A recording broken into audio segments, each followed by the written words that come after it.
Hello and welcome. You're watching our free educational sessions in retail and business. My name is Nikki and welcome to the American Center at the U.S. Embassy in Hanoi. Today we'll start our specialization, course 3. So today Today we'll start our conversation on what's happening in Vietnam and what's happening in the world of retail. So before we get started, nice to meet you. My name is Nikki and I'll be your lecturer here at the American Center in the business courses.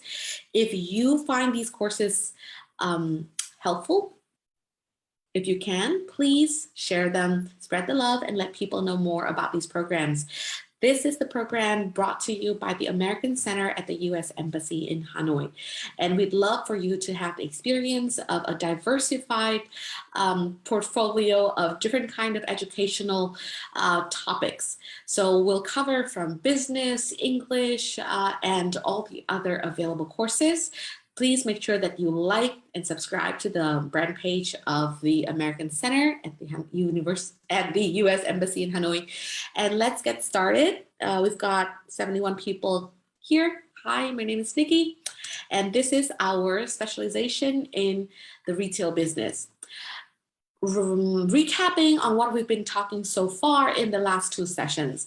Basically, we need to understand the importance of retail, and the reason why we should care about it is that as the whole world is changing, as you can see right now, because of the situation in Europe, and also the situation with the COVID, the situation in China, all of the things happening right now has been creating a lot of problems in terms of the supply chain. More than ever nowadays, it's been becoming more expensive to buy stuff. It's more difficult to transport products, shipping, even necessities in life have becoming more and more difficult. The global supply chain is how we are producing products. So for example, potato, the US is the most famous for exporting potatoes.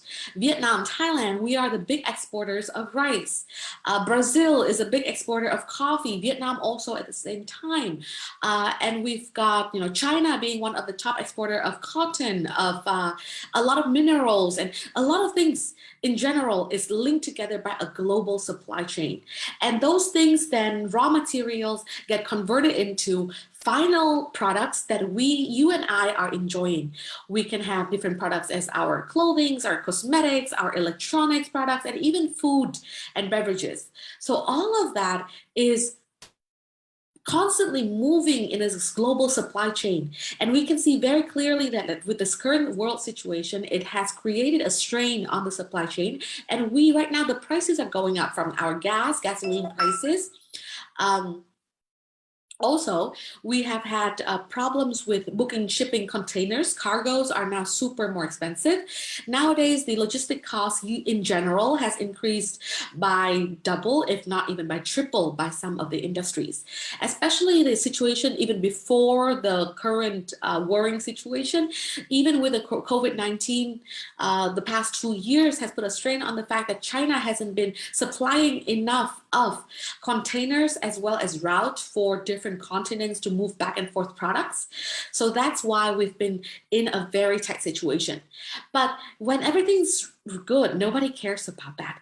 Nowadays, if we feel like there is a lack of products, the cost of products has been increasing, from cosmetics to children, mom care, to necessities in everyday life has becoming more and more expensive. Now we can see why retail is plays such an important part in our life. At the same time, it is also one of the reasons why US has become such a power economy in the world,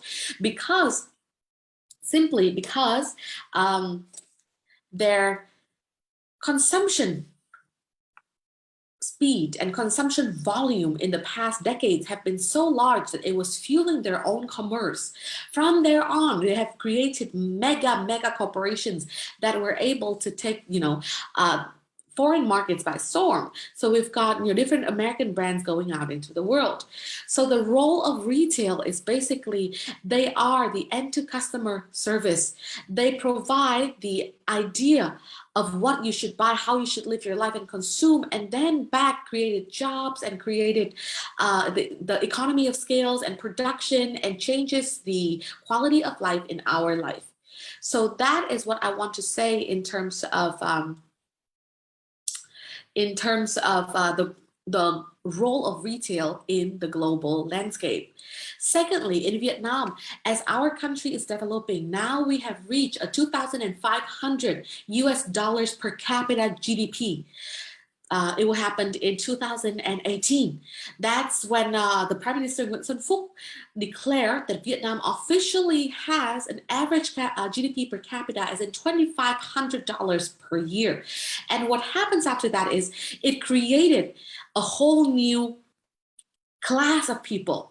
Now we've got a new middle class, a growing middle class that is eager to shop on different e-commerce platforms, that is buying on Facebook, and we've got people now venturing into the online sales network. Everybody's trying to make money online. We've got KOL, influencers, affiliate marketers, and all of that is moving at a fast speed.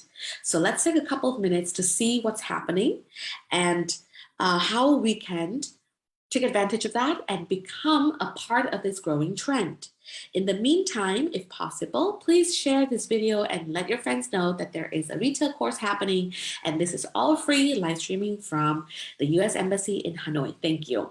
So we've talked about last time, we've seen what's happening with the global market trend. Let me go over a little bit on the trends that we talked about last time. The first trend is that from we to me. This from we to me trend talks about how before capitalist businesses, corporations could only cater to a large group of people.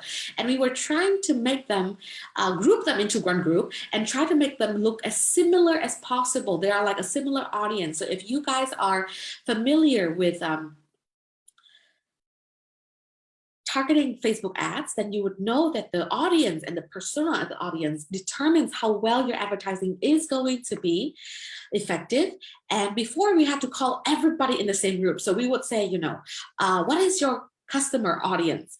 Well, my audience are people from 20 to 24, women living in suburban areas, and then we'll try to think about what these women need and why do we want to target these women. So if you are starting your business online, what are you selling? So for example, a person who is selling mom and baby stuff, so would target new mothers. And they would also have a secondary market, which is not new mothers, but about to be mothers, which are pregnant women. So with that, you would think that what is the age? That target is probably the age from 18 to 35, maybe, but we probably want to go back a little bit because people who have babies when they're 35 something in Vietnam, that would be usually their second child. So if you're targeting selling products, you want to sell to the first group is the new mothers. They're easiest to convince. They haven't learned about the products. They don't have experience, and they really need somebody to recommend for you the products. So you would think, okay, so we have something for somebody from 18 is probably too young at anyway. So let's move from 20 to 29. About that decade is when women are most likely having their first child. So 20 to 29 women. So then the next question is, are you targeting the people who are living in the cities or people living in the more suburban and rural areas? So we know that the buying power, so if you are trying to sell to suburban women, to women in urban areas, so people living in the cities, they are probably a little bit more well off than people living in the rural areas. So you probably have one ad set that is like urban women age 20 to 29. So now in order for them to have income, you want them to buy your products, right? So in order for that, you probably want them to be working women. So then you'll think more that they have a career. So what do this kind of women want? Then you start designing products and services that cater to that group of women, and you advertise to them, and then you try to make money from them. So that is what the traditional way of making business and selling products was about. We have a we market, but nowadays we have moved to a me market. What it means is that the businesses are so good at getting the information and insight from each client that now we can customize a solution for each client. So for example, in the skincare business, nowadays they have built for skincare the same way. You think about, okay, so you want to sell to the young women, career women. So we want to sell them serums, something that makes them look beautiful, their skin, to catch the trend. But before, we had to formulate for a group of people. So we'll think, okay, so what do women age 20 to 29 have a problem with? So at that time, we'll think, okay, so most of the women in Asia, because of our demographic and our behavior, a lot of Asian women really value a very pale, porcelain-like kind of skin, like white skin. And because of that reason, a lot of products say whitening on the bottle, and it was targeting to a group of people. But nowadays, we have each woman will have a different kind of skin type. And with the technology, with blockchain, with blockchain and with different technologies, we were able to customize different formula for different kind of women. And it has become, the personalized skincare has become one of the big market in the world nowadays, with a lot of large names in, from Procter & Gamble, L'Oreal, and big brands are investing money in creating this kind of market. So as you can see, we have becoming more and more personalized for each individual. This will secure much higher revenue and much easier sellability, because now you're providing a product that is specifically designed for each kind of people instead of for a group of people. The trend number 2 is the customers are getting more price savvy, because now we have the internet and everybody's got one of these smartphones. So we are able to search the price for one product very easily. Before, it would be difficult. I remember when we first came to Vietnam and I was trying to buy an air conditioner, and I was furnishing my first apartment, and I had to buy just a refrigerator and those kind of things. I have absolutely no information on how much a refrigerator would cost. So at that time, my dad used to have to drive me from Nguyễn Kim, and then we would go to Trần Anh, and then we'd go to Media Mart, and those are the 3 names that we know about. And at that time, we didn't have Bách Hóa Xanh, or we didn't have Điện Máy Xanh. So at that time, we went to all these 3 places. Each of the drive took about 20 minutes, and we had to go to each of the places to find and talk to somebody to figure out the price. It was so tiring that, to be honest, we could only go to the second place, and then we just kind of decided, because it wasn't worth all of the time moving around and learning about different kind of refrigerators. So, but nowadays it's no longer that difficult. From here, from at the seat of my desk in my computer, I can easily search, and even outside I can use my phone to search maybe Shopee. I search the website of Điện Máy Xanh, of Nguyễn Kim, and all of those names, and it will take me only about 3 to 5 minutes. With that, I can already know the models, the pricing, and even customer reviews. So it becomes competing based on price is becoming more and more difficult, because everybody's going to have to push the price down to the most affordable level.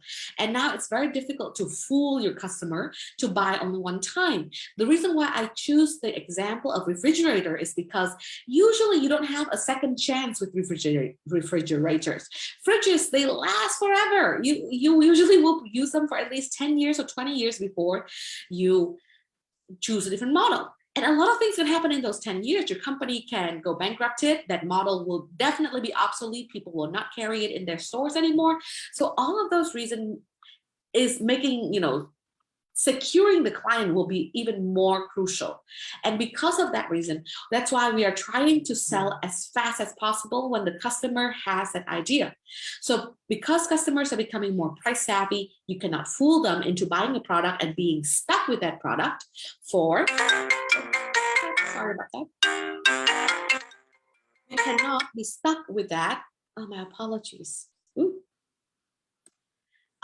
We cannot be stuck with that for the next 10 years. So because of that reason, we are becoming more savvy, and brands have to find a different way to compete nowadays instead of using just price, because customers, they are smart about pricing, and it's almost difficult, impossible to fool them about pricing. The only thing you can differentiate the price a little bit, maybe by 10% or 15%, is probably branding, free stuff, freebies, free shipping, warranties, and after-sales services. And that, ladies and gentlemen, is one of the part of the retail business. Trend number 3 is the rise of voice. People are becoming more and more savvy in using their Siri, using search engines, and voice is going to become more and more prominent than using text or different kinds of media to communicate. Trend number 4 is experiential retail is coming to life. So nowadays, customers, they can buy anything online. So if you are doing something offline, you're doing something in the store, then the clients will expect a whole kind of high-end experience. What can you entertain me with? What can you we call it retailtainment because of that reason. How can you entice me to make me feel joy and pleasure so that I can make that impulsive decision to buy a product? Trend number 5 is planet friendly is due to arrive, because sooner or later we are becoming more and more conscious about our consumption and what kind of effect it's doing, it's having on the planet. And people are becoming more and more conscious about green solutions and want to create more ethical decisions when they are consuming. Trend number 6 is the social currency will be more transactional. So nowadays, people will ask you more and more for your reviews. Like I said, if I'm buying a product and the brand only has 10 seconds to impress me, for me to decide whether I should buy a Samsung fridge or a Electrolux fridge, if I'm going on Shopee and I'm looking at those two products, and one product has 1,000 buyers and another product at the same price only has 500 buyers, then probably I am already starting to bias towards the product that is selling for 1,000 units. At the same time, so what will help me make my decision? I will go down to the review section. With the review section, I will see, okay, some people will say that the fridge is very difficult to maintain and they had some problems with the retailer, that they bought the fridge was broken in the first month. And it happens. We understand that those kind of experiences happen. But in the first month, it was broken. If, the Samsung fridge was fixed right away, but the Electrolux fridge, it took them forever to fix my fridge. And then they said that I had to send the fridge all the way back to, the manufacturer. And I cannot ship my fridge, blah, blah. It was a disaster. So if I read that kind of comment, I will definitely go with a safer choice, with a better after sales service choice. So if you get that good reviews, and if you can maintain good reviews all around and minimize the bad reviews, then you are already winning customers without you even talking to the customers. And that's why the social currency, how people perceive you online, what do they review about you, will become more and more transactional. People will be rewarded more for their shares, their likes, their reviews, and their testimonials. And lastly, from transaction to service providers. So as I said before, people are just buying stuff. You buy stuff, you pay for stuff. But nowadays, probably you will become a person who is maintaining the upkeeping. And because of that reason, that's why IKEA bought RabbitTask, who is a brand for upkeeping with the task at home. So now with all of that, behind us, we have seen, the market trends, the big e-commerce, and we've talked about all the other trends that is happening. Asia being one of the top growing markets in the world. And that's why you and I are sitting here and we are learning about retail. Omnichannel reinvents the shopping journey, and then everybody is expecting to buy stuff online and offline simultaneously as per their choice. Long-term trends means a long-term strategy. So then people will be shifting a lot. And so now we'll see the big e-commerce impact. We've got Chinese companies surging in their markets. We've got, even now, as you know, that you can products in Vietnam, most of the products can be ordered through Taobao. If you look around our houses, most of the products will come from China anyways, and especially from Taobao. So these are the top players in the world as of 2017. And mind you, this is 5 years ago, so a lot of things has changed after this research was done. So here, the first one at that time was still Walmart. So Walmart, you can see here, at least 70% of the biggest retailers in the world are from America. And that's why we say that, in America, capitalism and consumerism is stronger more than ever. So it is the role model of retail and of buying, consuming. So, hi Victoria. I was born in Europe. I came from Minnesota, and from Minnesota, I went to school in Chicago, and I moved to Vietnam a couple of years ago. So I hope it explains my weird Midwestern Asian accent. Thank you. Thank you guys so much. So if you can, please, this education program is free for social currency. Spread the love and share the video if you have the time. So coming back, our top players here, we've got the US companies dominating the list. We've got the Walmart stores with the retail revenue of 500 billion US dollars. Let me check really quickly what is our GDP. Vietnam GDP 2017. Let's see what was happening in 2017. At that time, Vietnam's GDP was $223 billion. And here, Walmart's revenue was $500 billion, which means that our whole country, everybody, the way we spend money, make money, all the wealth and capital, our country of 100 million people, population, is only half of Walmart's revenue.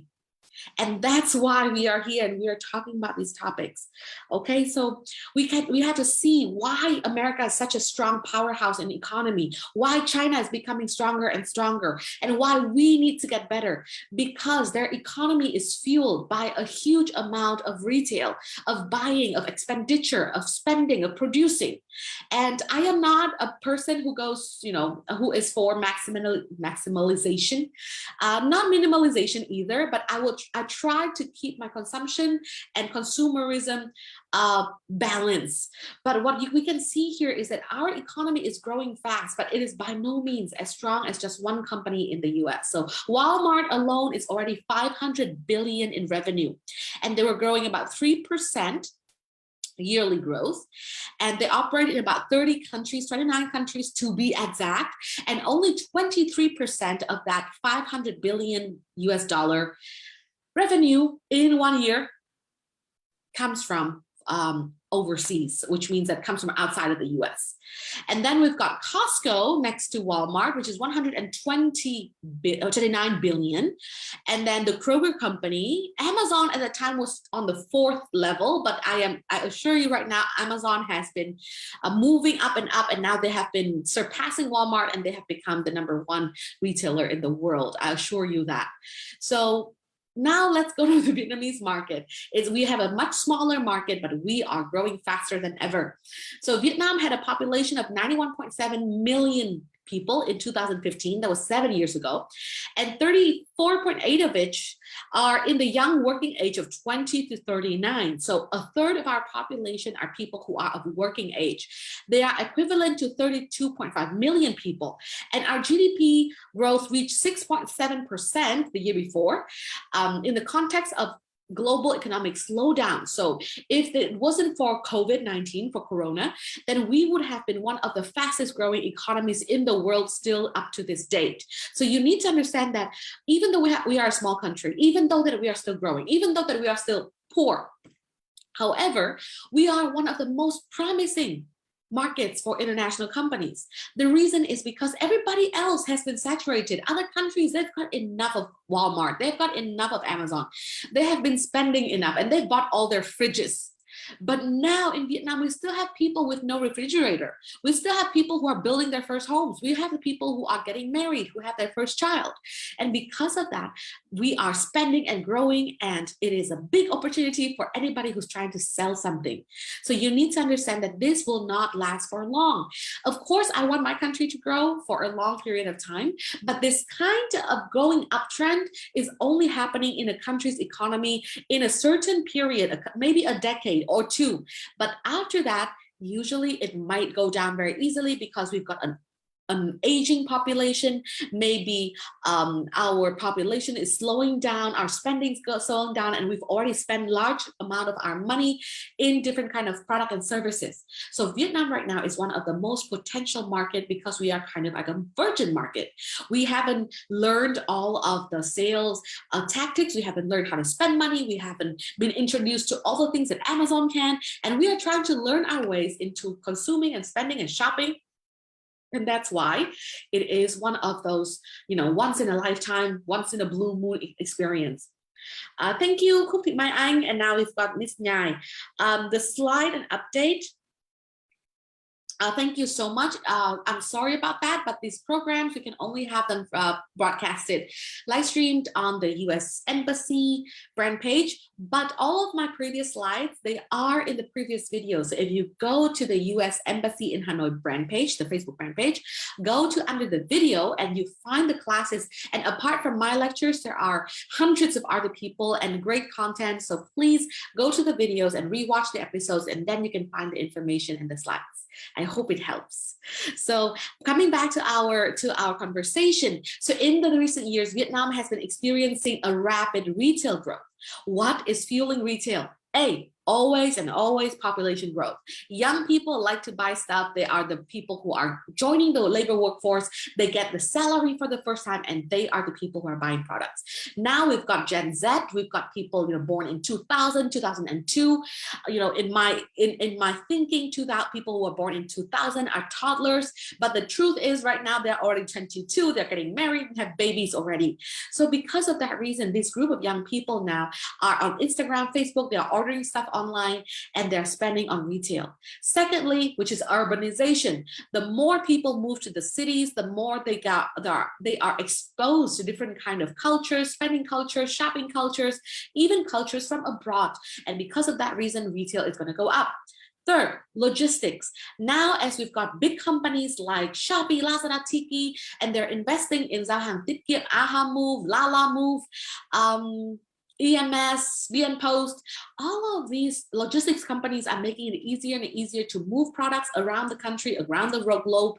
And because of that reason, we are having a better and better chance of buying stuff online. Fourth, the internet, the 4.0 era, where everything is digitalized, and now it's easier than ever to buy products. So because of that reason, we have a rapid growth, and the retail sector recorded a compound annual growth rate of 10.97%. That is 7 years ago. I assure you today it's much bigger. So the Vietnam's retail sector has been booming. And in 2017, the country ranked 6th in the Global Retail Development Index, which is the GRDI, up 5 ranks from the previous year. So our country is moving in the world. We have becoming faster and faster growing. So now we are behind Malaysia, but we are above Indonesia, Philippines, and Thailand. So our global ranking, we are going up in the ranks. This means that there is more opportunity. And now with the investment scale expected to increase to 180 billion by 2020, Vietnam is considered one of the 30 most attractive retail markets in the world. And hence we are here talking about it. So the structure of our retail sector is this. Wet markets and grocery stores remain the most common retail channels, and Vietnamese consumers still rely on these outlets to make day-to-day purchases. What we mean by wet markets is that, they are the, just markets, the very traditional ones on the street. It's not very hygienic, but it's the most traditional form that we are accustomed to. Nevertheless, a modern retail is gaining popularity. We call them MT, which stands for modern trade. So modern retail meaning, shopping malls, it means online markets and yada yada. They are getting more popularity, especially in urban cities such as Hanoi or Ho Chi Minh City. The value contribution to the modern retail channel has been increasing in recent years, and according to the Ministry of Trade, many account up for 45% of total sector value by 2022. So half of our shopping will be made through more modernized, more Western ways of buying products. As you can see, traditional retail and modern retail. Modern retail we have here, which is hypermarket, supermarket, department stores, shopping centers, convenience stores. So let's look at that. When you think about convenience store, my question is, where are you shopping at? Do you still go to the old Tapa, or are you going to shop in Circle K and Winmart? That's my first question. If you are here watching, please comment, where are you buying stuff? Secondly, department stores and shopping centers, please name the most, let's say, top of mind shopping center name that comes to your mind. Where, when you think about a Vietnamese shopping center or department store, where you go? And thirdly, the hypermarkets and supermarkets. What are the supermarkets that you are currently shopping in? Please comment in the live stream, and so that we can have a shout out here from the American Center. And let us know where you are shopping at and what kind of experience you're having with retail. Okay.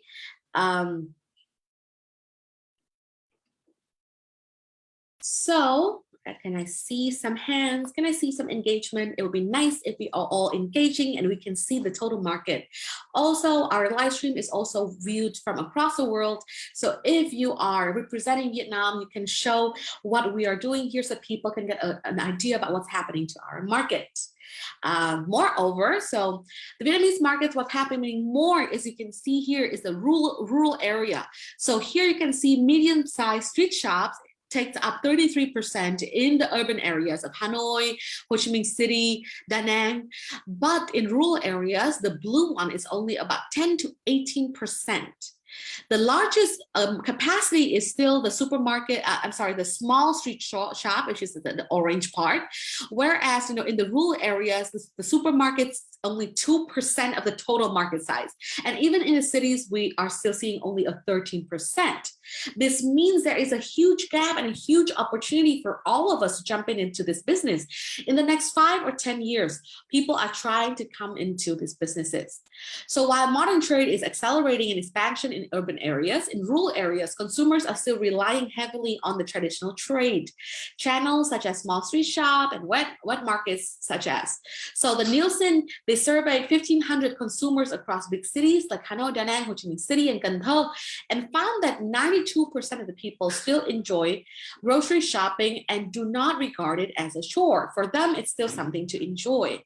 So in terms of the digital behavior, perception of the online consumers in Vietnam are accustomed to the use of digital channel. Nearly 3/4 of survey correspondents have indicated familiarity with online shopping, and in general, survey respondents perceive the online shopping to be convenient as it enables them to save time and shop from anywhere as long as they have their phones and they have their internet access. Apologies, I've got a glass of water.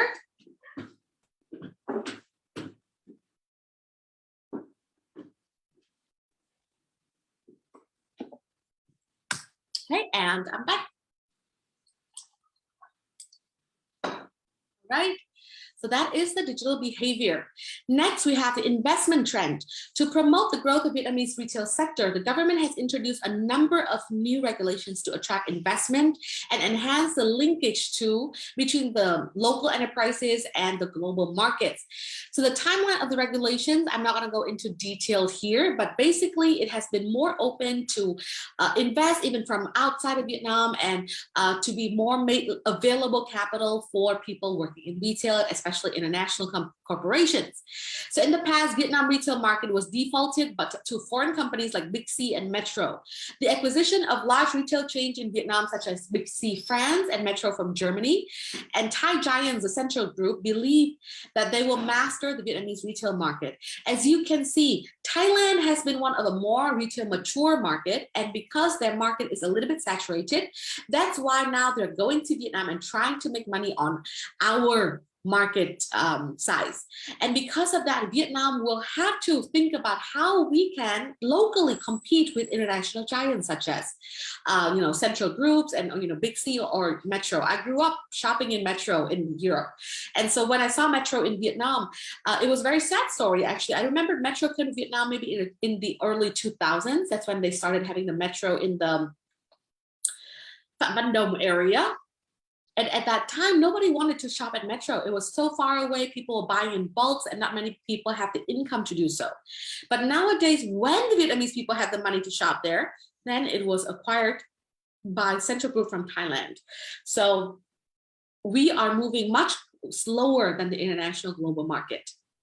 So Vingroup, this is by no means a PR or a kind of like trade highlight on a certain brand name in our market, but it's worth noting what's happening in Vietnam through the big giants, one of the big people who created the modern supermarkets in Vietnam. It doesn't mean that before Vincom there were no supermarkets. Actually, I had the chance. Now it's been a long time ago. It was in 2014, which was almost 10 years ago. Almost 10 years ago, I was involved directly in the deal between Ocean Mart and Vin Mart. At that time, I was quite young. I'm still young now, but at that time, I was working in a consulting group. And what we were doing at that time is we were working in the retail market. And at that time, there was only Ocean Mart. This was before the scandal of Ocean Mart, and the chairman of Ocean Mart went to jail for a lot of stuff. But that's not a good topic at this moment. Basically, in 2014, Vingroup encroached on retail by buying 70% of stake in Ocean Real Estate. If you remember, if you were an adult 10 years ago, then you probably are familiar with Ocean Bank, Ocean Retail, and Ocean Hospitality and Real Estate from Ocean. At that time, Ocean was quite a large corporation in Vietnam before it collapsed by the scandal of the chairman going to prison. But at that time, Ocean was a large conglomerate. And what they did was they had one of the largest marts in the world. And I want to shout out to the person who built Ocean Mart. I usually say that he's kind of like a hero in Vietnamese retail, because at that time, he was one of the people from the Gen X. Yes, Gen X, before Gen Y. Yes, Gen X. They were before millenniums and after baby boomers. So the people who born in the 1970s. And he was from that generation where people growing up analog. He came from the middle part of Vietnam, Hà Tĩnh province, if I'm not mistaken. And then he built his career in Coca-Cola. And after that, he worked for Ocean at that time, and he built the first Ocean Marts based on the knowledge that he gained from the retail business models in the world as one of the Coca-Cola highest executives. So he was a pride of Vietnam market as one of the first Vietnamese person to be the global leaders of Coca-Cola and executives. And then he brought those knowledge back into Ocean Mart, and he created one of the first modern standard state-of-the-art supermarkets at that time. So that was the role of Ocean Mart, and I had the chance to work with him at that time to learn more about retail about 10 years ago. And at that time, Vin Mart suddenly jumps into the market. At that time, remember, there was no VinFast, there was no Vin cell phones, cars. That Vincom was just purely a real estate company. But at that time, we were basically, I feel ashamed of myself, because at that time we were laughing at Vincom's ambition about acquiring these retailers. So they bought, because we were thinking that they have, as a real estate company, it makes sense that they buy supermarkets because they need supermarkets in their real estate projects. But we didn't think that they would do a good job at that time because they had absolutely no experience in retail business. But they acquired it for 570 billion Vietnamese dong at that time. So they got 70% of Ocean Mart, and later on that deal came up, and the amount of money transaction was much higher. So from Ocean Mart supermarket system, Vingroup has transformed and developed it called Vinmart. And at that time, Vinmart was a huge supermarket that just basically just took out the Ocean Mart logo and they replaced it with their own logos, which was smart. They didn't try to be completely somebody different. They wouldn't try to be a market leader. They just wanted to jump in and learn the business of supermarket and retail.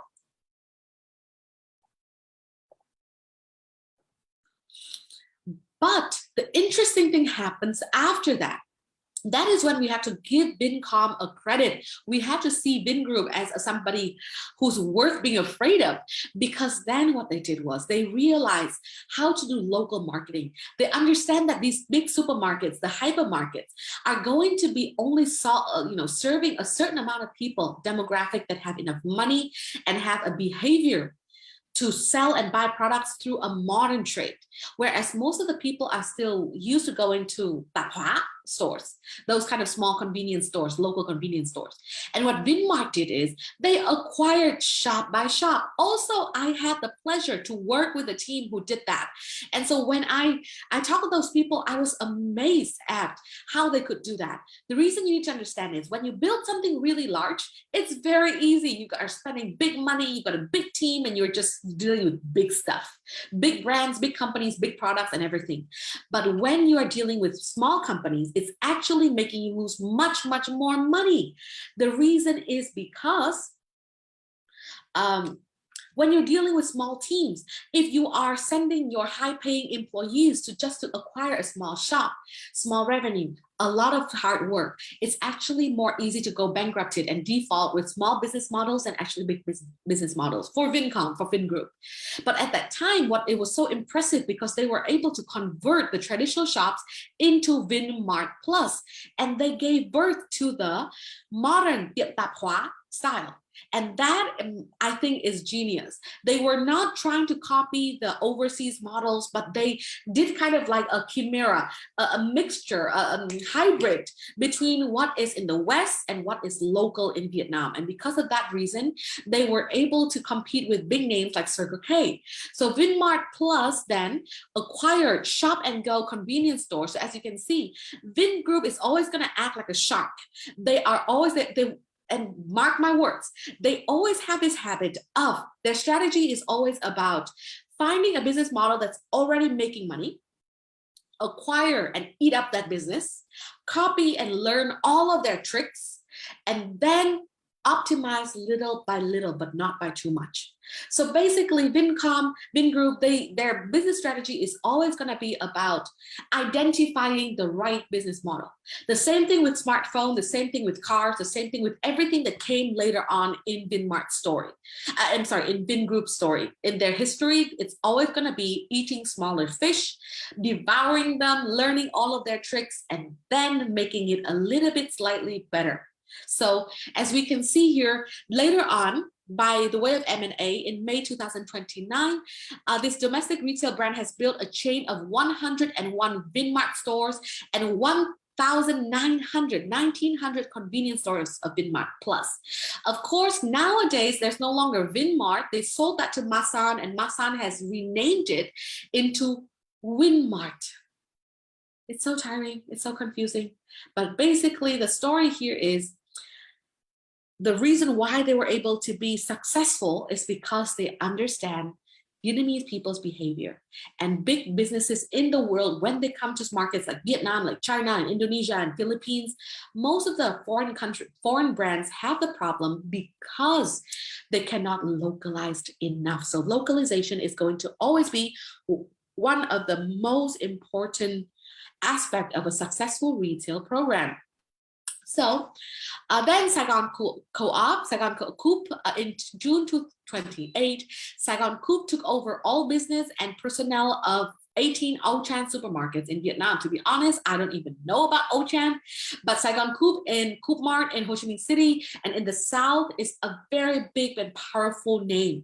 And I also had a chance to work with Saigon Coop in their purchasing department. I can vouch that they have a very strict, they're different from Vinmart in their strategy. So that's why there is still a fight between Vingroup, and now Masan with Coop Mart in the South, because Coop Mart understands the behavior of people in the South much more than people from Vincom. Basically, as you know, the culture, spending behavior of people in the South, so from Miền Trung, middle part of Vietnam, downwards is very different from, middle Vietnam, central Vietnam upwards. Hanoi people and Saigon people are completely different in our behavior, spending, and our perception of shopping and retail. So Coop Mart is now still one of the largest name in the South. And now they have built different kind of models. So for example, Coop Fine Life was built for more luxurious positioning to fight with Anna Market, L Place, and Western stores. So consumption, let's talk consumption. Vietnam retail sector is benefiting from the rise of the fastest growing middle class in South Asia. Yay! Please remember that our country, even though we're struggling, but we are the fastest growing middle class, fastest growing retail, fastest growing economy in Asia, in Southeast Asia. So our middle class population is expected to reach 33 million by 2020. Of course, due to COVID, this has been delayed a little bit, but I'm quite sure that in the next 1 or 2 years, we'll be back and our middle class will be a third of our population.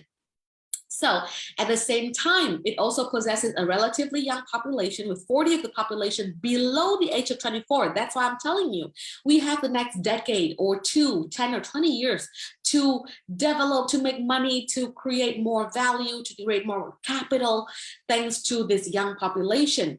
So currently, the business to consumer or B2C sales account for only 3.6%. And that is where the opportunities lies in, because there's only 3.6% of total retail sales nationwide. Sooner or later, it will increase. So this is what I'm trying to tell you. We are young. We have a growing middle class. We have more money nowadays. We are eager to spend our money, and we don't have enough places to spend it in. And that's why the making money online, people selling stuff on Facebook, people trying to make money, as a side hustle, all of that is a big trend because of that. So the rise of the modern trade retail formats in Vietnam, some of the most notable recent developments can be found in commercial centers, convenience stores, as well as digital platform. Ho Chi Minh City in particular has emerged as a particular area of focus for many retail players in Vietnam. Again, the reason is because people in Saigon are more willingly to spend rather than to save. People from Hanoi would rather save than spend. That is the main difference between the demographic and the behavior in the spending of these two different regions. And the rise of modern trade. The traditional retail sector, wet markets and grocery stores, is well integrated into the daily life of our Vietnamese consumers. But now, especially thanks to COVID, it will go down much faster because people do not like in-person transactions anymore. And we'd like to have a distance, which gives modern trade and online trade a boost. So the rise of the modern trade sector has significant developments in recent years, with the value contribution of this channel expected to account for 45% of total retail value by 2020. Currently, modern retailers are concentrated in urban cities such as Hanoi and Ho Chi Minh City. However, the penetration of modern retailers expected to continue as both foreign and domestic companies have plans to grow their coverage in Vietnam. So growth of the middle class is what we talk about. Consumer confidence makes it more positive outlook that people want to spend more because they are positive about what's happening and all the good things that's going to be happen soon. And thirdly, more expats and more foreign tourists are coming to Vietnam. Mind you that all of this was before COVID, so we have to see what's going to happen after COVID. We have to see the new normal. How is it going to play out? So the competitive landscape is this. Traditional market, despite the growing presence of modern retailers, traditional retailers still dominate the market. Currently, 85% of total volume of commodities is sold through different traditional retail channels, such as wet markets, groceries, small individual stores.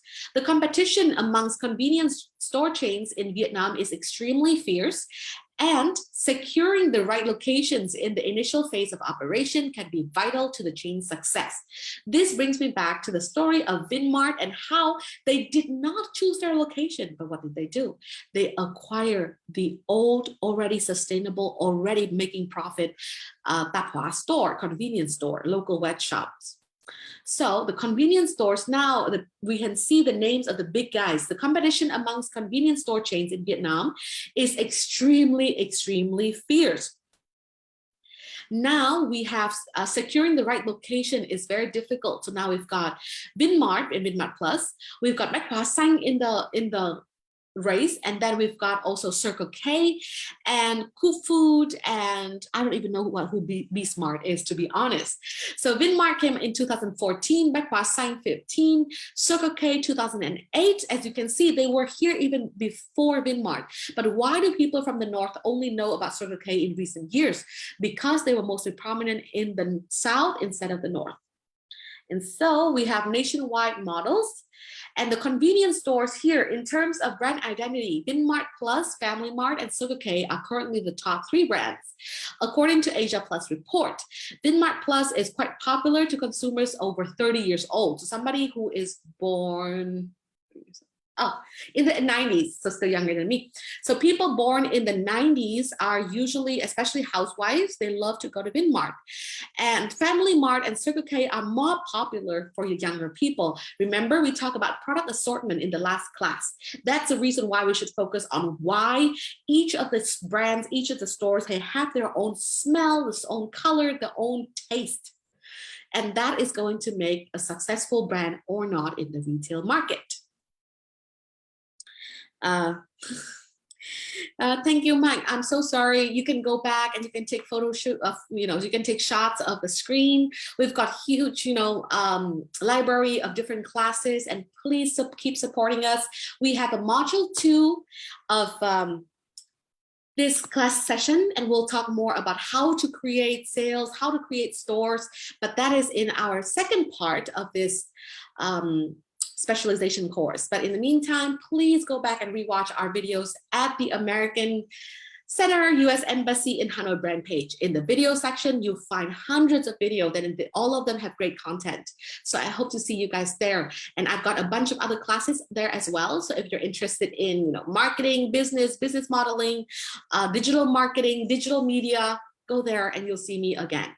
So coming back to our story. So the supermarkets here, the shopping centers. So now we'll talk about shopping centers. This is a little bit department stores that are higher than supermarkets. We go to supermarkets and we are trying to buy products such as groceries, eggs, meat, everyday products, toilet paper. But the true commercialization and true passion for shopping has to come from department stores. So the shopping center scene in Vietnam is transitioning and shifting away from the department store model like Parkson. Also, I am so sad that Parkson died in Vietnam. Parkson is, if I'm not mistaken, is a Southeast Asian brand of department stores. And to be honest, they were here since the 90s, if I'm not mistaken. Oh no, early 2000s. 2005, Parkson came into Vietnam. And Parkson, both Parkson Hanoi and Parkson Saigon, were amazing department stores. They are department store model, high-end branded goods. And when I came back to Vietnam, I really missed the smell of shopping centers, and I would go to Parkson.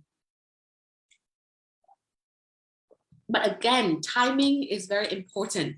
If they had launched in Vietnam in 2022, I think they would be very successful. But because they came into Vietnam too early in 2005, where our income is small, middle class is small, shopping behavior and consuming behavior is still underdeveloped. Because of that reason, that's why they were not very successful.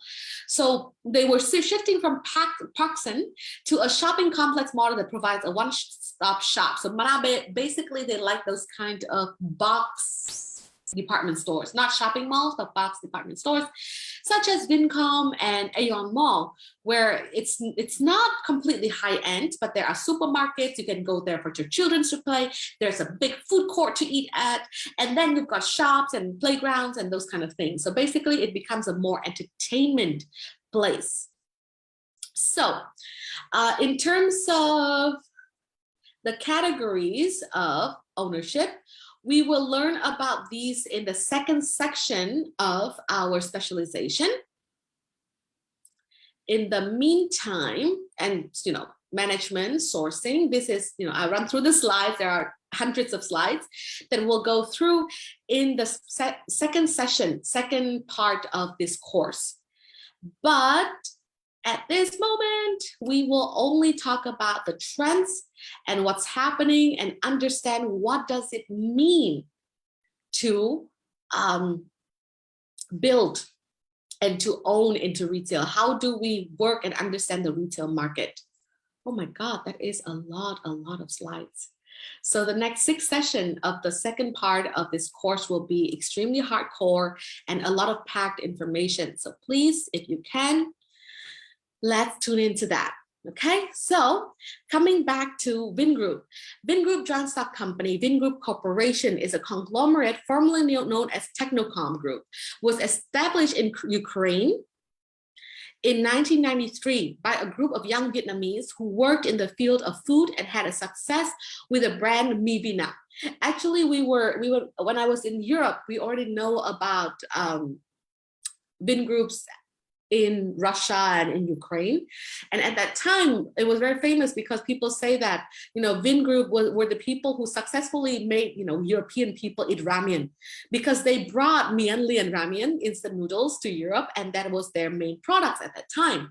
And Mivina is basically, that is their brand of instant noodles, if I'm not mistaken. So Technocom was always on the list of the top 100 largest enterprises in Ukraine. So that's why you need to understand that even though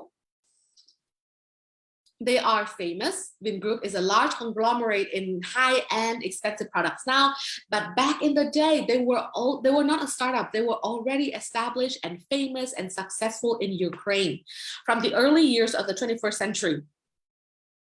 And then in 2000, along with the wave of other businesses from Europe, moving from Europe, of Vietnamese kiều bào living in Europe, moving to Vietnam, then at that time, also, the founders of Vingroup also came back to Vietnam, and Technocom. Vingroup returned to Vietnam with the expectation to contribute to the Vietnamese economy. That's what they were talking on their websites. So Vingroup focused in investing in tourism and real estate at that time, also very smart at that time.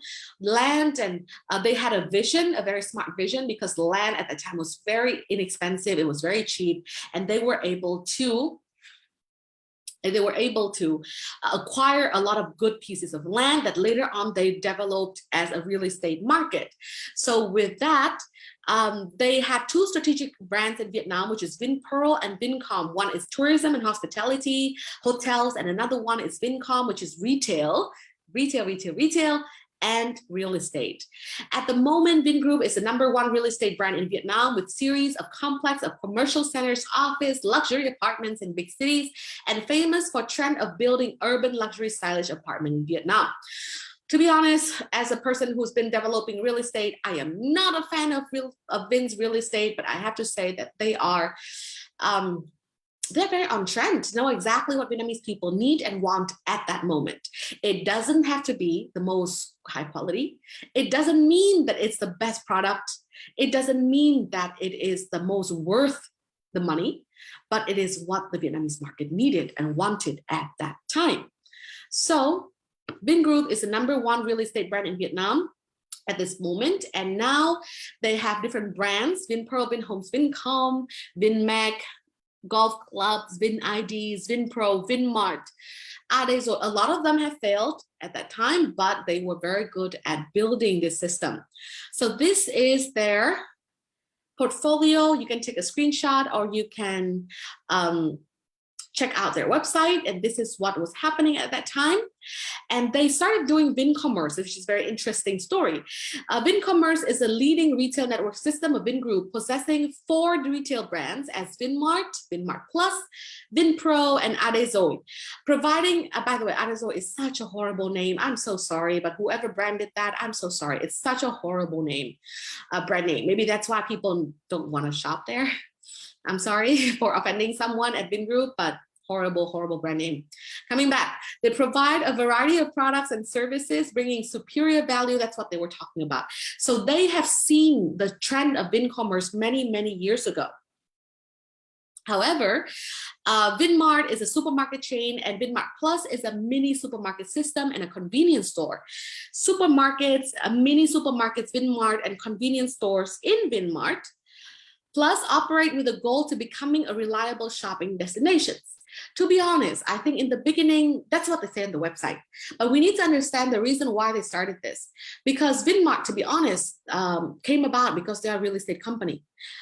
They have the advantage of rent because they rent their own mother company's space. With Vincom being one of the largest real estate groups, then if they rent to their own companies, then the company has absolutely no pressure for paying the rent, which is one of the most expensive costs of a company working in retail. That's number one. Number two, because they work in modern real estate, which means that they will be very far away from wet markets. So that's why people, if they're moving into maybe, Times City, Royal City, and later on Park City and Ocean Park City and Smart City and whatever named city that Vingroup invented, they need to have supermarkets. We can see Vingroup's ambition from the early days. They have been wanting to get huge cities. They have been wanting to do that since the early 2000s. Their ambition has been huge, and they have wanted to move people away from the city because they see the urbanization as well as the suburbanization. So the poor people will come into Hanoi and Ho Chi Minh City and Da Nang and trying to find a better life. But the rich people will move from these big cities outside into the suburbs and trying to own villas when the land is too expensive. They have seen this. Why? Because if you have lived in Europe, if you have lived in the US, you know that that has happened in those continents many years ago. So in the more developed nation, this trend has happened many years ago, and now it's happening here in Vietnam. So that's why the other day, me and my friends were talking about, if we want to have a house nowadays, it's going to be much more difficult than our parents' age. In my parents' time, we have a lot of houses. We own like 5 houses. But at this time, for younger people, well, I'm no longer that young. But for younger generation, it will be more difficult to own a piece of land, especially in the cities. So where can we go? Right now, even the cost of Dong Anh, the land in Dong Anh, in Quốc Oai, in Hà Đông, in all of those places have come up to even $10,000 per square meter. That's how crazy the real estate market is. Of course, a lot of that is fake pricing and, brokers trying to inflate the market. However, the land is going to be more expensive. And they saw that ambition. They see that in order to create new, sooner or later, people with money are going to have to move out of the city for better new infrastructure, for new real estate projects. And that's why they bought the lands to create these kind of, in the beginning, it was Vincom Village, what we call Vincom's Riverside, Long Bien Riverside nowadays. At that time, it was Vincom Village. And because of that, they created these kind of new cities. And now they're moving even way to Hà Đông, Hà Tây, and even outside of Hanoi. They moved, to Thiem, to different parts of Saigon as well. And so with these suburbias, we will need to have enough infrastructure as well as place to shop for necessities. And that's why they opened Vinmart. But at the same time with Vinmart, they still open Vinmart Plus in order to capture the inner city behavior of shopping in small shops, convenience shops. So from 2015 is the year of M&A in Vietnam. That is when M&A becomes crazy and everybody started buying different corporations. As you can see, Aeon acquired 30% of Phoebe Mart in 2015. And that is when Aeon, the Japanese brand, was becoming more and more prominent in Vietnam. Phoebe Mart then died. We don't see Phoebe Mart anywhere anymore. And City Mart, I don't see them anywhere. Central Group acquired Nguyễn Kim when it was dying as an electronics store. And Vingroup bought Vinatex Mart. All of these marts that we have seen before, this is the supermarkets I grew up in with. Those are very old age supermarkets. But we have seen all of these M&A of all the big names jumping into our market, both from the Vietnamese companies as well as Thai companies and even Japanese companies. The food retail business sector of Vincoms, including the brands of Vinmart supermarkets and Vinmart Plus convenience stores, which are the strategic cards behind the real estate business. If you look at their map, remember, I did this research 5 years ago. So at that time, you can already see how prominent Vincom is in all the inner circle, inner city of Hanoi, starting to penetrate the market with a major M&A deal with Ocean Mart and 79 markets of Alphanam. Vinmart has now about 200 supermarkets and 2,000 convenience stores across a country. Alphanam has failed in their supermarket business and had to sell their stakes of 79 point of sales to Vinmart because of that. So having a long-term experience in real estate industry and a strong financial potential, Vingroup uses the strategy of converting Vinmart Plus retail stores with a scale of less than 300 square meter allocated in residential areas, and they were directly competing with traditional retail type. And that is how Vincom killed Vietnamese traditional marts. So it was very well worth talking about this case, because you are shopping at Vinmart, you are probably using something that Vincom makes, but have you seen their development? Have you seen what's happening? So please study more into that, and we'll see how they will develop in the future. Even now, we have known that they have had to move down and they have had to sell their stake to Masan, but this is what was happening. So the core value of Vinmart, at least is what they're saying, is that high quality, transparent goods origin. With strict control process, customers can be completely assured of the quality and origin of goods. Highly doubtable, but let's say that it's what they're aiming for, along with the participation of private brands products such as Vineco, Vinmart Cook, Vinmart Home, which are invested by Vingroup to produce and process on a large methodological and professional scale. Vinmart Plus offers diverse options of goods, reasonable prices, and ensuring safety and public health. Convenience shopping. Vinmart Plus is at the top in terms of number of stores and coverage nationwide, and closely associated with the residential communities, helping customers easily access to shopping and services. Development for the community. Vinmart Plus principle is sustainable business activities responsible for environment, for the community, and for the development of society. So that is what they were building, and that is how they were trying to get the market share. So the products in Vinmart assortment at that time was Vinmart Cook, fresh food, frozen fruit, dry stuff, beverages, and Vineco. So the strategic direction of in retail industry for the company is in the period, 2019 and 23, is that maintain the brand positioning of the most prestigious retailer, and they lost it because they sold it, and continue to invest aggressively to maintain the largest retailer position in terms of scale and coverage nationwide, and the retailer with the best O2O experience. We know that this has not been as they envisioned, because they have moved out of the retail business in terms of the supermarket, but they still have the retail businesses as the shopping malls that they currently own. So now they have had the great advantage. Remember, they have two advantages I want to say. First, money, money, money. Cash is king. And secondly is their real estate, which is also translated to money, because now they have a database of clients. They have the space, the venue, and they have the market. But the third one I want to say is the vision. They have envisioned everything from 20 years ago, and they have worked accordingly to catch the trend. We cannot say whether they will be successful or not yet, but we can see that they are much faster, sooner, and more visionary than other big brands in Vietnam, because at least they were able to launch that. So in terms of performance result, here is the story. The retail sector plays an important role in the strategy of gradually shifting the business model and increasing profit from the areas regular of income of Vingroup. With the vision and long-term development strategy, VinCommerce company continuously expand the scale and coverage in its retail chain. That's what they said before, but as we can see, growth is not everything. People can grow, but they can also make a loss as they're growing. So that's why we can see that even with 150 37 million customers purchases, they still had to sell their businesses to Masan. So revenue and profit, as you can see here, in 2017, their gross revenue was 121,000 billion dong. That is a lot of dongs. That is a lot of zeros.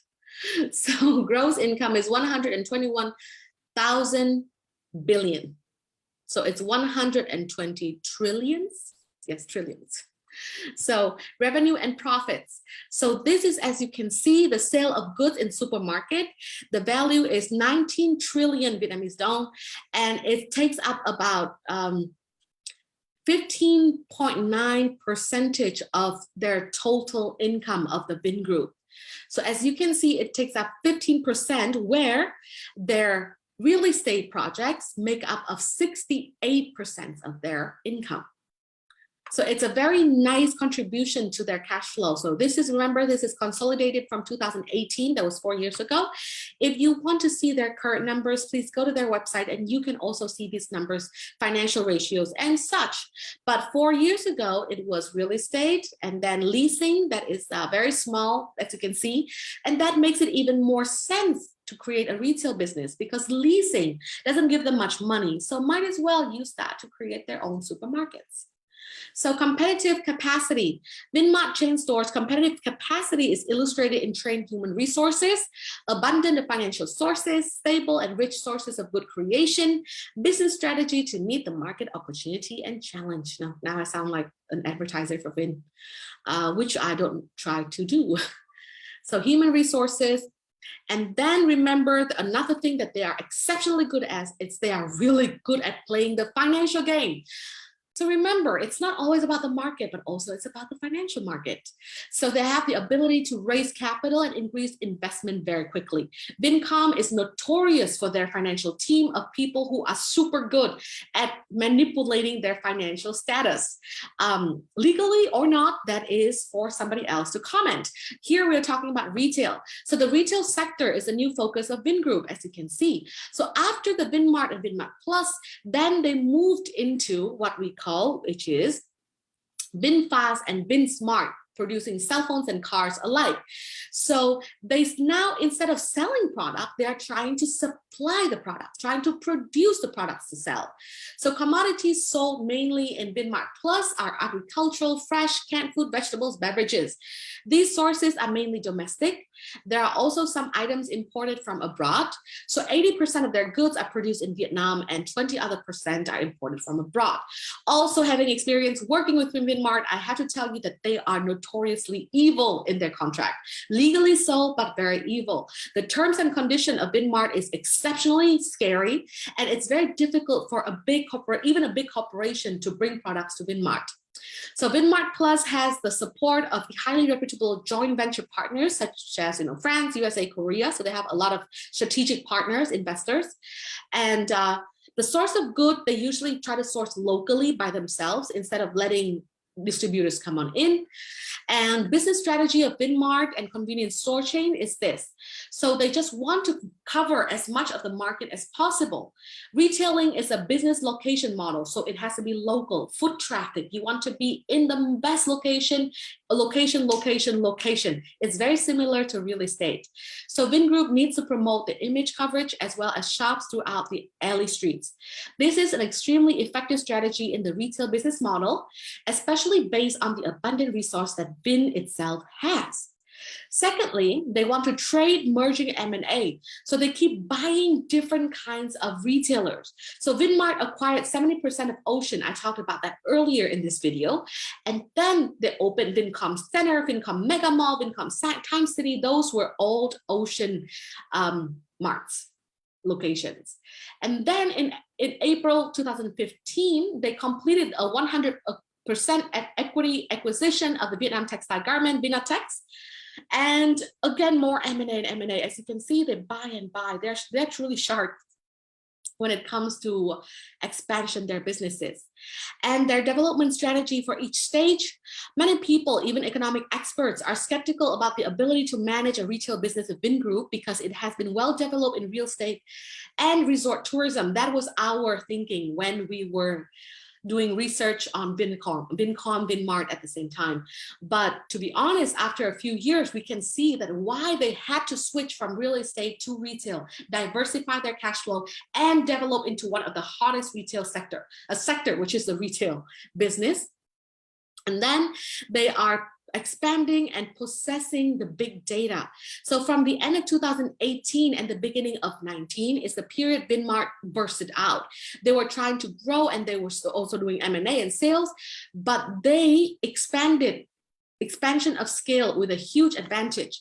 And then they quickly acquired a large, massive amount of customer information through their program, which is VinID, which now they sold the supermarket to Masan, but the VinID is still a part of Vincom.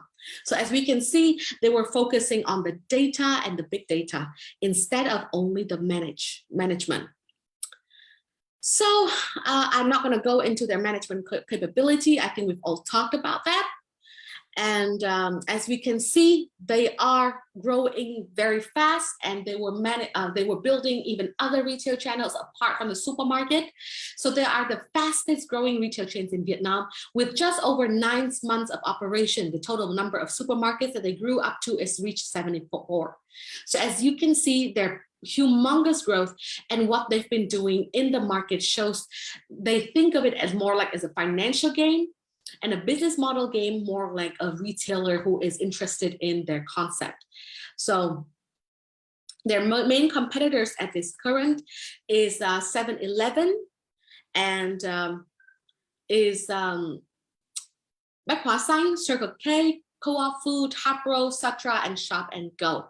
Those are their main competitors at the moment. And now we have seen the big competitor, which is Aeon Mall from Japan. And Aeon has poured more than $500 million into 3 trade centers in Tân Phú, Bình Dương, Long Biên. According to Yukio Konishi, the president of Aeon, so Aeon doesn't have the challenge with the premises, as Aeon's goal was to build department stores only in the suburban area. So as you can see, the urbanization and suburbanization is something that all of these groups are trying to do. The retailer Burley Yucker Public Company Limited from Thailand has significantly changed the scale with the deal of selling Metro Cash and Carry Vietnam. And also BJC bought the Family Mart chain of Japan joint venture with Phu Thai Group. Phu Thai was one of the big old money from when I was growing up. Now we don't see their names in the newspapers anymore, but they are a huge old money group. The world's largest retailer, Walmart, United States, is setting the necessary stage to also come into Vietnam. And that, ladies and gentlemen, is what has been happening in our market. We have seen big names like coming in and out of market, but we do not know where it's going to go from then on.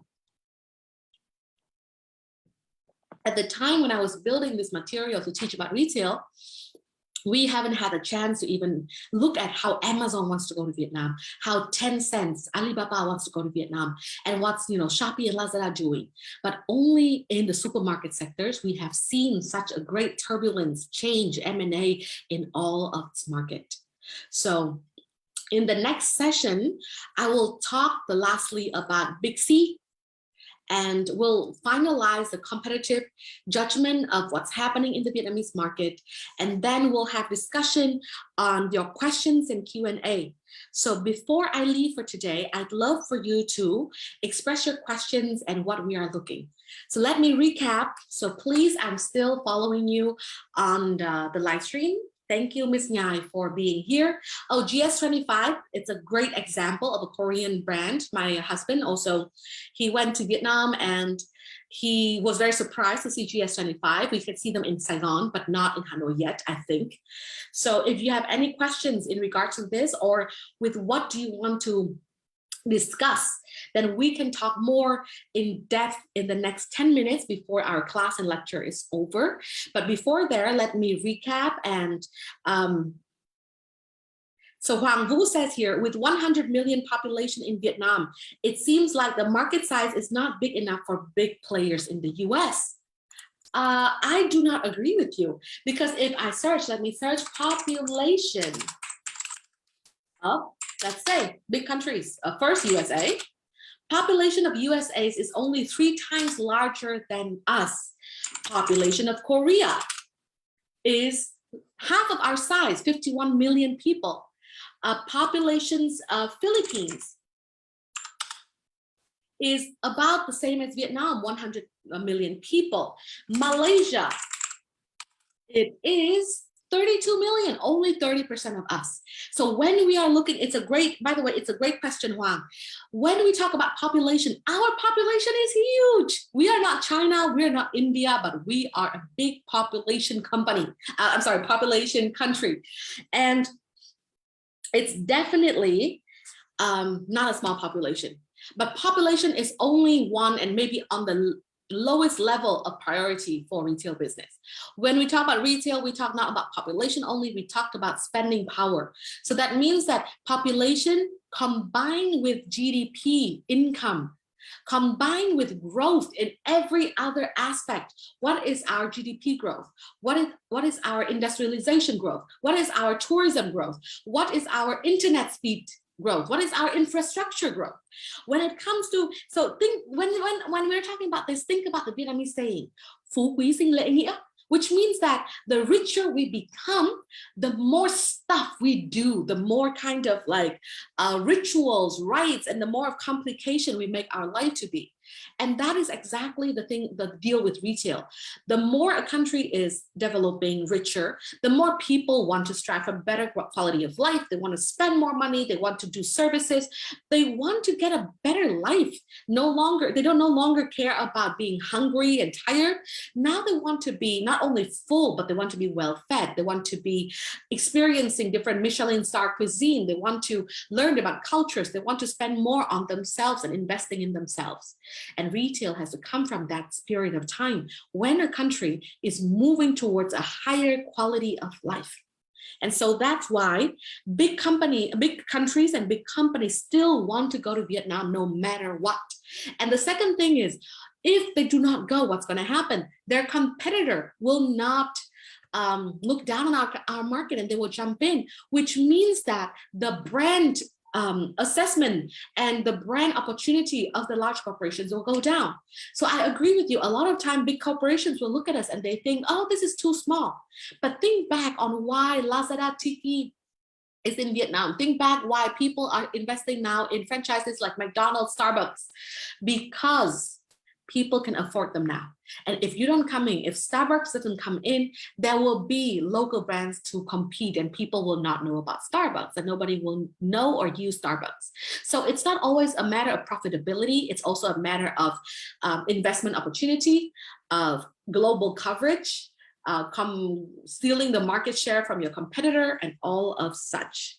So to recap back on all of the things we talked about today, so the trends in Vietnam, as you can see, we are in the middle of a typhoon. Everything is changing. Big names like Parkson, like Big C, like Cash and Carrier have been in Vietnam in the early 2000s, but it was not ready. The market was not ready. People are not rich enough. But they have failed. They have done M&A. They have changed a lot of things. But now we finally have the time, opportunity, population growth, and all of those things that can be very profitable to come into the retail. So tell us what you are trying to do, where you're trying to sell, if you're trying to open your business, because I don't see any kind of questions in the comments. So of course, if you're rewatching this and not live, it's completely all right to comment. If you like our sessions, please share them. Our trend in the market is developing, and we'll have a second session where we will talk about how to jump into this market, how to become retailing. Even though retailing is a small shop, an online shop, making money online, opening a shop on Lazada or Tiki. What do we have to do to start making money in this business? How to sell stuff? We will learn this in the next the second part of this specialization. But I always have to talk about the history and analyze the market before you jump in, because you can, listen to your friends, you can watch, TVC about why you should start selling stuff online, but there are a lot of other implications. If you want to understand retail, you need to know that retail is developing with the speed of developing of one nation. So if you don't understand the macro economy, if you don't understand the big guys, what they're doing, then you can easily fail. So again, give me comments. Encouragement would be nice. And I hope to see you next week. Please share the videos and share this opportunity for more people. Who do you think your friends would be interested in learning? And I hope to see you at the same time. We start from 2:30 to 4 p.m. On a weekly basis on Wednesday with the specialization in retail. This is a 2-section core specialization. With the first specialization, we focus on case studies, macroeconomy and the environment, and what is retail. And the second section, we will start talking about how to do retails, how to start a business, how to open a supermarket. I hope that people who are working at supermarkets, department stores, online e-commerce businesses, you can tune in and we can talk about the best practices on how to do this business. Again, I don't see any comments at this moment, so thank you for your time. If you have questions, please shoot us an email, shoot us a comments in the videos, and I'll try to get to them as soon as possible. My name is Nikki, and I'll see you next week. Thank you and goodbye.